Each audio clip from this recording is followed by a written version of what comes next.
নমস্কার বন্ধুরা, welcome to our Bong kitchen. তো আবার আপনাদের সামনে চলে এসেছি নতুন এক এপিসোড নিয়ে, সাথে নতুন রেসিপি থাকছে। আজকের এপিসোড নাম্বার 56। আজকের আমাদের রেসিপি খুবই ইন্টারেস্টিং অ্যান্ড খুব টেস্টি একটা রেসিপি। জামাই ষষ্ঠী আসছে, তো জামাই ষষ্ঠীতে অবশ্যই এই রেসিপিটা ট্রাই করবেন। জামাইরা অবশ্যই খেয়ে খুশি হয়ে যাবে, তারা নামও করবে। রেসিপির নাম চিলি পনির। সবাই মাটন চিকেনের অনেক রেসিপি দিই, চলুন আজকে চিলি পনির বানানো যাক। এটা বানানোর জন্য সবার প্রথমে আমরা 200 গ্রাম পনির নিয়ে নিয়েছি। সেই পনিরটাকে আমরা কিউব শেপে কেটে নেব। যারা যারা খেতে বা খাওয়াতে ভালোবাসেন তারা অবশ্যই আমাকে সাবস্ক্রাইব করে নেবেন। আপনারা দারুণ দারুণ ভিডিও কিন্তু আমার চ্যানেলে পাবেন। আমার চ্যানেল নয়, এটা আপনাদেরই চ্যানেল। আপনারা যেমন ভিডিও চাইবেন আমি সেরকম ভিডিও আপনাদের সামনে তুলে ধরব। এবার আমরা পুরোটা মিক্সিং বলে নিয়ে তাতে 2.5 থেকে 3 টেবিল চামচ কর্নস্টার্চ বা কর্নফ্লাওয়ার যাই বলেন সেটা আমরা অ্যাড করেছি। বেসিক্যালি এখানে আমরা করছি কি, পনিরটাকে ম্যারিনেট করে নিচ্ছি। খুব সহজ পদ্ধতিতে রান্নাটা হবে, খেতেও ভীষণ টেস্টি। এর মধ্যে আমরা অ্যাড করছি 1.5 টেবিল চামচ আদা রসুন পেস্ট। 50% গার্লিক আর আদা রয়েছে, সেটা পেস্ট করে নিয়েছিলাম। সাথে দিচ্ছি নুন স্বাদ মতো। এবার দিচ্ছি 1 চিমটে গোলমরিচ গুঁড়ো।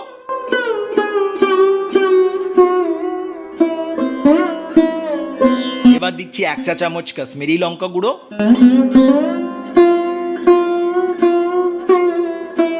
দিয়ে ভালো করে এটা আমরা মিক্স করে নেব।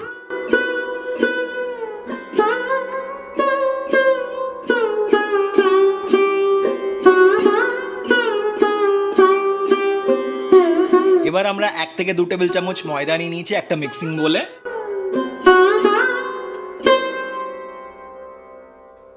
এবার জল পরিমাণ মতো অ্যাড করে দিলাম। দিয়ে আমরা একটা একদম থিন একটা বেটার বানিয়ে নেব, যেটাতে আমরা পনিরটাকে ফ্রাই করব। যেভাবে আমরা বেসিক্যালি চিলি চিকেন বানানোর সময় কোটিং করি, সেরকম ভাবেই চিলি পনির বানানোর সময় কোটিং করতে হবে। ভিডিওগুলো কেমন লাগছে অবশ্যই কমেন্ট করে জানাতে কিন্তু ভুলবেন না। এবার এর মধ্যে আমরা পনিরটা অ্যাড করে দিলাম, যেটা ম্যারিনেট করেছিলাম সেই পনিরটা আমরা অ্যাড করলাম। অ্যাড করে ভালো করে আমরা মিক্স করে নেব।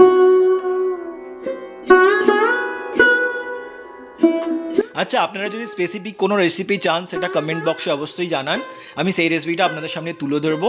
আর যে রেসিপিগুলো আপলোড করা হচ্ছে সেগুলো আপনাদের কেমন লাগছে সেটা আমাকে অবশ্যই জানাবেন। এই প্রসেসটা করার পর 10 থেকে 15 মিনিট আমরা এটা রেস্টে রেখে দেবো। কী কী ইনগ্রিডিয়েন্টস নিয়েছি দেখে নিন। আমরা এখানে ক্যাপসিকাম নিয়েছি, পেঁয়াজ নিয়েছি, সবগুলোকে আমরা কিউব করে কেটে নিয়েছি বা ডাইস যাই বলতে পারেন। এবার আমরা নিয়েছি কাশ্মীরি লঙ্কা গুঁড়ো, লবণ, সোয়া সস, টমেটো সস। এখানে নিয়েছি আমরা আদা লম্বা করে কুচো করে কেটে নিয়েছি। সাথে নিয়েছি রসুন, সেটাও আমরা কুচো করে কেটে নিয়েছি। এবার নিয়েছি আমরা গোলমরিচ গুঁড়ো, সাথে রেড চিলি সস। এখানে নিয়েছি পনিরটা ম্যারিনেট করা রয়েছে, আর সাথে রয়েছে ভিনিগার। সবার প্রথমে কড়াই আমরা 3 টেবিল চামচ রিফাইন্ড অয়েল দিয়ে দিলাম। এটা রিফাইন্ড অয়েলে বানানোর চেষ্টা করবেন, সর্ষের তেলের থেকে ভালো হবে। বাট যদি কেউ সর্ষের তেল খেতে চান সে কিন্তু সর্ষের তেল ব্যবহার করতে পারেন, বাট টেস্টটা পনিরের ক্ষেত্রে ভালো রিফাইন্ড অয়েলেই আসে। আমি সাজেস্ট করবো রিফাইন্ড অয়েলই ব্যবহার করুন। এবার পনিরটা আমরা ফ্রাই করে নেব। মিডিয়াম ফ্লেমে ফ্রাই করবেন, লো টু মিডিয়াম, হাই করার দরকার নেই। খুব বেশি ফ্রাই করার দরকার নেই, নাহলে চিমড়ে হয়ে যেতে পারে। যেহেতু পনির এটা তো চিকেন নয়, তাই মাথায় রাখবেন কোট করার পর খুব বেশি কড়া করে ফ্রাই করার দরকার নেই। হালকা একটু ফ্রাই হয়ে গেলে আমরা এটা তুলে নেব।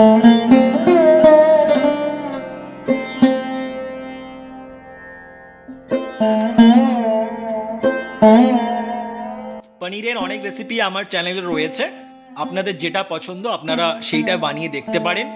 আর কেমন হচ্ছে সেটা অবশ্যই কমেন্ট করে কিন্তু জানাবেন। তো পনিরটা ফ্রাই করা হয়ে গেছে, পনিরটা আমরা তুলে নিচ্ছি। একটা টিস্যু পেপারের উপর রাখছি যাতে এক্সেস অয়েলটা অ্যাবজর্ব হয়ে যায়। এবার আমরা তার সেই তেলের মধ্যেই দিয়ে দিলাম 2 টেবিল চামচ রসুন কুচো। দেখতেই পাচ্ছেন অনেক ছোট ছোট করে কুচি করে কাটা রয়েছে, এভাবেই আপনারাও কুচো করে নেবেন। এটা ভালো করে নাড়াচাড়া করে নিলাম। এবার অ্যাড করছি 2 ইঞ্চি আদা, সেটা আমরা কুচো করে নিয়েছি। লম্বা লম্বা করে কুচো করেছি, দেখতেই পাচ্ছেন। এরমভাবেই করবেন, তাহলে টেস্টটা বেশি ভালো আসবে। এটাতে পেস্ট দেবেন না, যেহেতু চিলি চিকেন একটু মুখে যদি লাগে তবেই টেস্টটা ভালো আসে, তাই এরকমভাবেই দেবেন। এটাও আমরা নাড়াচাড়া করে নিলাম।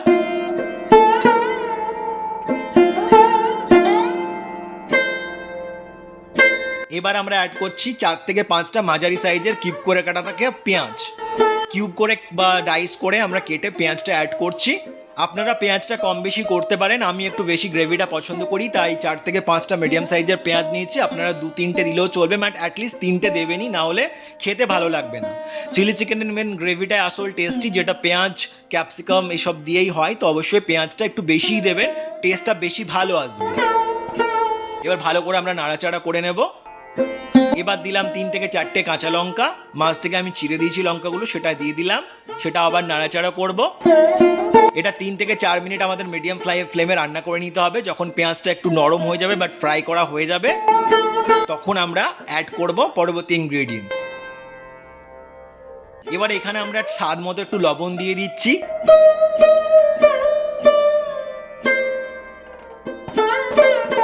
আবার আমরা নাড়াচাড়া করে নিচ্ছি।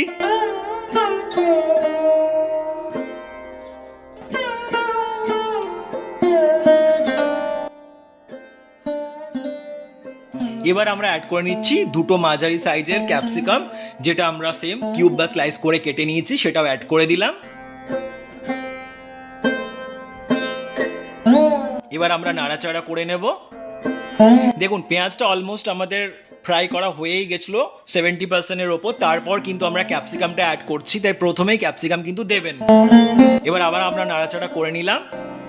এবার এর মধ্যে আমরা দিচ্ছি 1 টেবিল চামচ soya sauce. Dark soya sauce ব্যবহার করবেন, যেটা নর্মালি আমরা রাস্তায় যেসব মানে ফাস্ট ফুড খাই সেখানে যে সয়া সসটা ব্যবহার করা হয়, সেই ডার্ক সয়া সসটাই দেবেন, তাহলে কিন্তু একটু অন্য ধরনের টেস্ট আসবে।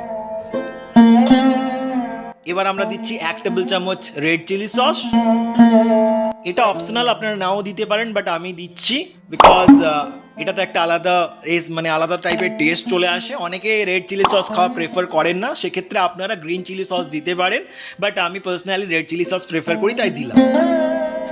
এবার দিচ্ছি 5 থেকে 6 টেবিল চামচ টমেটো সস। এটাকে আমরা নাড়াচাড়া করে নেব। টমেটো সসটা একটু বেশি দিতেই হবে। আমরা জানি বেসিক্যালি চিলি চিকেন বা চিলি পনির বা চিলি পটেটো এসবের ক্ষেত্রে টমেটো সসটা বেশি ইম্পর্ট্যান্ট, এটাতেই সেদ্ধ হয়, তাই টমেটো সসটা বেশি করেই দেবেন। এবার আমরা দিলাম 1 চা চামচ গোলমরিচ গুঁড়ো বা ব্ল্যাক পেপার পাউডার, সেটাকেও আমরা ভালো করে নাড়াচাড়া করে মিক্স করে নেব। এবারে দিচ্ছি 2 চা চামচ কাশ্মীরি লঙ্কা গুঁড়ো। দেখুন ঝালটা আপনারা অ্যাকর্ডিংলি দেবেন। কাশ্মীরি লঙ্কা গুঁড়োর সাথে আপনারা নর্মাল লঙ্কা গুঁড়োও দিতে পারেন যদি বেশি ঝাল খেতে চান, কারণ বাড়িতে অনেকের বাচ্চারাও থাকে, সেক্ষেত্রে ঝালটা একটু বুঝে নিয়ে দেবেন।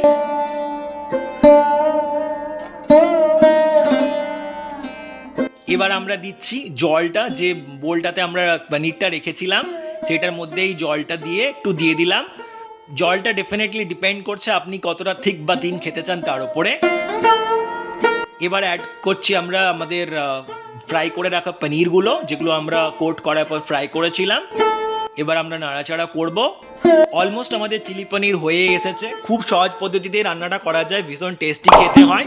অনেকে মাছ কিংবা মাংস পছন্দ করেন না, পনির খেতে পছন্দ করেন, তাদের জন্য এই রেসিপিটা জাস্ট জমে যাবে। অনেক জামাইয়ের ক্ষেত্রেও এটা খুব একটা সুটেবল রেসিপি হবে, যারা মাছ বা মাংস খেতে চান না তাদের জন্য এটা অবশ্যই বানিয়ে কিন্তু তাদেরকে দিন। এবার একদম শেষের দিকে আমরা অ্যাড করছি 1 চা চামচ ভিনিগার। এটাতে কি হবে, ভিনিগারের কাজ বেসিক্যালি আমরা জানি সেদ্ধ হতে ফার্স্ট হয় পেঁয়াজগুলো একটু গলে গলে যাবে, অ্যান্ড ভিনিগারের একটা আলাদা স্মেল থাকে বা আলাদা এসেন্স থাকে, সেটাও এই চিলি মানে পনিরের মধ্যে চলে আসবে, যেটা খেতে খুব ভালো লাগবে। আমাদের চিলি পনির রেডি হয়ে গেছে সার্ভ করার জন্য। ভিডিওটা যদি আপনাদের ভালো লাগে লাইক শেয়ার কমেন্ট করতে ভুলবেন না। খুব ভালো থাকবেন, সুস্থ থাকবেন। অসংখ্য ধন্যবাদ।